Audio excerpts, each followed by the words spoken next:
हसणं होईल सोपं, जीवन होईल खास। पलूस आणि परिसरातील नागरिकांच्या आता दाताच्या उपचारासाठी सांगली, कोल्हापूर, पुणे, मुंबईची धावपळ थांबणार। पलूस शहरातील एकमेव अत्याधुनिक दातांचा दवाखाना, जिथे single visit root canal treatment सह दातांच्या सर्व समस्यावर खात्रीशीर उपचार। डॉक्टर प्रणव सचिन सुतार यांचे smile studio multi speciality dental clinic, Bhosale plaza, new ST stand समोर, पलूस। अपॉइंटमेंटसाठी संपर्क 72 72 82 72 27 आणि 87 93 75 16 25।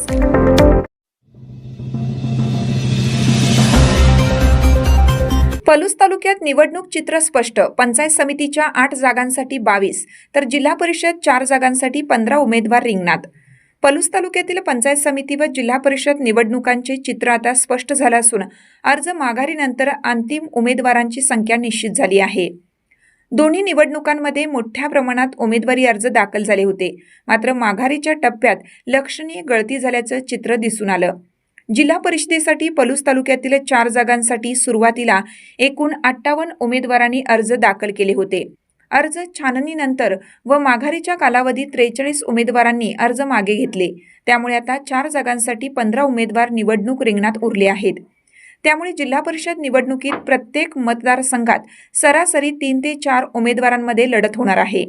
दरम्यान पंचायत समिती निवडणुकीतही अशी स्थिती दिसून आली।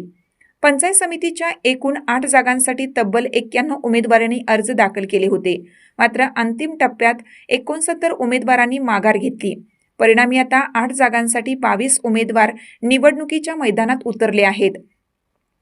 त्यामुळे पंचायत समितीच्या निवडणुकीत ही चुरशीची लढत अपेक्षित आहे। अर्ज माघारीनंतर अनेक ठिकाणी थेट पक्षनिष्ठा, स्थानिक आघाड्या व गट तट यांची समीकरणे स्पष्ट झाली आहेत। काही ठिकाणी बंडखोरी थांबवण्यात पक्षांना यश आलं, तर काही मतदारसंघात अपक्ष उमेदवारांनी आपली उमेदवारी कायम ठेवल्याने रंगत वाढली आहे। आता उमेदवारांकडून प्रचार यंत्रणा वेगाने सुरू झाली असून गाव पातळीवर बैठका, संपर्क दौरे आणि प्रचार सभा यांना वेग आला आहे। स्थानिक प्रश्न, विकास कामे, पाणी, रस्ते, शेती व रोजगार या मुद्द्यांवर प्रचाराचा केंद्रबिंदू राहणार असल्याचं दिसत आहे।